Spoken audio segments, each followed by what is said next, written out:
नमस्कार दोस्तों, top stock with विवेक में आपका स्वागत है। आज हम बात करेंगे बजाज हिंदुस्तान शुगर लिमिटेड की। दोस्तों, वीडियो चालू होने से पहले एक छोटी सी रिक्वेस्ट है, अगर आप हमारे चैनल पर नए हैं तो सब्सक्राइब ज़रूर करें, साथ ही साथ वीडियो को अंत तक देखें। दोस्तों, आप स्टॉक मार्केट में अभी के फ़िलहाल के जो दौर में जो भी स्टॉक्स में चल रहा है, अगर सारे स्टॉक्स देखोगे तो लगभग बहुत ज़्यादा करेक्ट होते हुए दिखे हैं। इसका सीधा सा एक ही, अगर आप सारी चीज़ों को कंक्लूजन पे अगर जाते हो तो आपको केवल एक ही चीज़ देखने को मिलता है। बिकॉज मार्केट में एफआईआईज ने ज़्यादा बिकवाली की है और उनका जो बिकवाली की है उनके अगेंस्ट कोई इतना एग्रेसिव बायर जैसे डीआईएस के पास इतना अधिक पैसा नहीं है कि वो इतना ज़्यादा बाई करके और मार्केट को जो गिरावट है उसको रोक सके।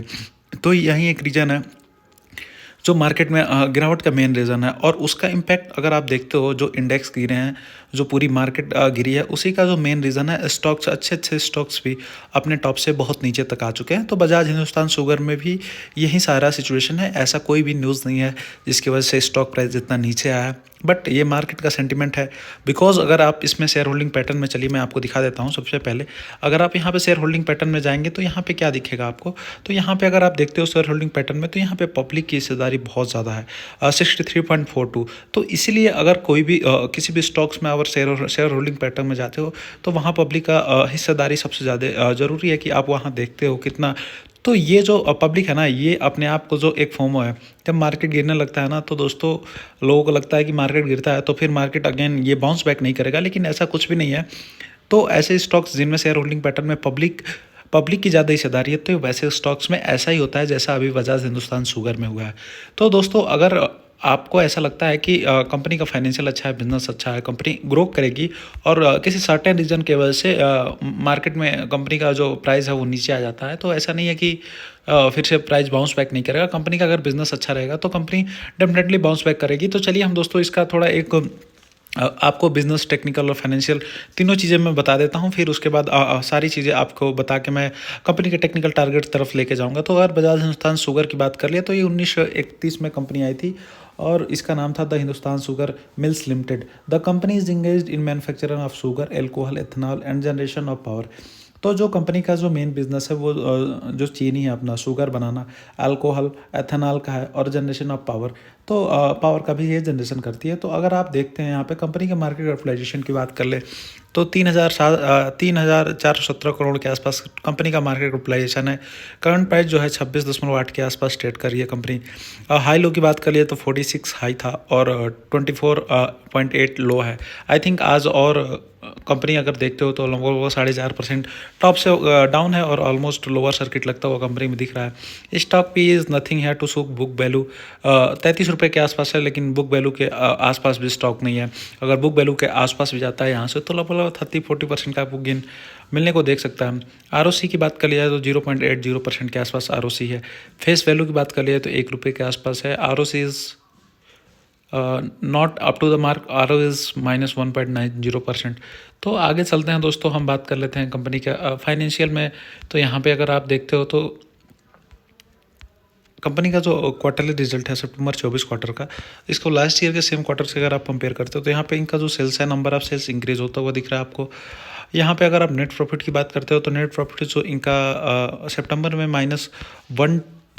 -123 करोड़ था, वो -76 करोड़ के आसपास पहुँचता हुआ दिख रहा है। तो यहाँ पे जो ऑलमोस्ट इनका जो नेट प्रॉफिट था वो जो माइनस में था, वो माइनस लगभग और आधा होता हुआ दिख रहा है। तो आई होप कि आने वाले अपकमिंग जो क्वार्टर होंगे उनमें कंपनी अपना इम्प्रूव करेगी और कंपनी का बिजनेस अच्छा है तो इम्प्रूव करने में कोई दिक्कत नहीं है। और इनके पास अभी सेल्स, अगर P&L स्टेटमेंट में अगर जाके देखते हो तो यहाँ पे 6,156 करोड़ के आसपास कंपनी के पास जो सेल्स है। और ये भी अगर आप देखते हो तो लास्ट ईयर से अगर आप कंपेयर करते हो तो यहाँ पे भी इंक्रीज़ होता हुआ दिख रहा है। अगर नेट प्रॉफिट की बात कर लोगे तो यहाँ पे कंपनी का नेट प्रॉफिट भी यहाँ पे इंक्रीज़ होता हुआ दिख रहा है। -87 से -32 करोड़ के आसपास जा रहा है। और लगातार कंपनी, अगर आप देखते हो 4-5 साल से कंपनी का ग्रोथ रिकॉर्ड की अगर मैं बात करूँ तो यहाँ पर अगर आप देखो कंटिन्यूस कंपनी क्या कर रही है। कंटिन्यूस कंपनी जैसे यहाँ -291 करोड़ था, फिर -268, -135, -87, -32 करोड़। तो company year on year basis पे जो अब आई थिंक अपकमिंग जो 2025 वाला होगा उसके बाद की बात कर लेते हैं। तो नेक्स्ट ईयर में कंपनी जो अपना जो नेट प्रॉफिट है वो यहाँ पे पॉजिटिव दिखाते हुए नज़र आ सकती है, ये मेरे हिसाब से, मेरे एनालिसिस के हिसाब से, बट मेरा कोई रिकमेंडेशन नहीं है। आगे हम चलते हैं दोस्तों, बैलेंस शीट में अगर बात करते हैं तो कंपनी अपना बोरोइंग जो है वो ऑलमोस्ट आधा से बहुत ज़्यादा कम कर लिया। अगर यहाँ पे देखते हो मार्च 2017 में तो 7,010 करोड़ के आसपास बोरोइंग थी कंपनी का, भी 3570 करोड़ के आई आसपास है। तो कंपनी खुद को बोरोइंग, जो कंपनी की बोरोइंग है वो कंपनी रिड्यूस करी, यहाँ पे लगातार रिड्यूस करते ही जा रही है। आप अगर आप हर साल देखोगे तो यहाँ पे कंपनी अपना जो बोरोइंग है तो रिड्यूस करती जा रही है। तो ऐसे ही कंपनियां दोस्तों मल्टी बैगर बनती हैं। अगर आप चीज़ें बैलेंस शीट में अगर और फाइनेंशियल कंपनी का फंडामेंटल अगर समझ लेते हो तो आपको किसी भी न्यूज़ की ज़रूरत नहीं है जो मार्केट में चल रहा है। आप इसी से ही आप इतने ज़्यादा पैसा कमा सकते हो। और यही एक तरीका भी है दोस्तों, न्यूज़ से आप कभी पैसा नहीं कमा सकते। न्यूज़ से केवल आप स्टॉक मार्केट में खुद को फंसा सकते हो और कुछ भी नहीं कर सकते हो। आगे हम बात कर लेते हैं दोस्तों कैश फ्लो की। तो यहाँ कैश फ्रॉम ऑपरेटिंग एक्टिविटीज़ जो अगर मार्च 2024 को देखते हो तो 644 करोड़ है, which is good sign. Net cash flow यहाँ पे अगर आप देखते हो तो यहाँ पे पॉजिटिव में आता है, तो which is also a good sign. आगे चलते हैं हम दोस्तों, देखते हैं तो यहाँ पे आपको शेयर होल्डिंग पैटर्न में थोड़ी सी एक सारी चीज़ें नज़र आएंगी। जो अगर प्रोमोटर्स होल्डिंग की बात कर लोगे तो 25% के आसपास प्रोमोटर्स की होल्डिंग है। FIIs ने अपना स्टेक थोड़ा सा दिसंबर वाले जो क्वार्टर है उसमें निकाला है, यहाँ पे 3.41% के आसपास। तो FIIs ने हर जगह अपने माल की बिकवाली की है, तो यहाँ पे भी सेम चीज़, सेम सिनेरियो नज़र आता है। आगे हम DIS की बात कर ले तो 8.08% के आसपास। तो ये अपना स्टेक ऑलमोस्ट वैसे ही मेंटेन करके रखे हैं, और जो भी FIIs ने थोड़ा बहुत माल बेचा है वो पब्लिक ने खरीदा है। तो दोस्तों मेरा अगर आप देखोगे तो इसमें पब्लिक होल्डिंग ऑलमोस्ट 60% के आसपास है। 40% के आसपास promoters plus FIIs plus DIIs है।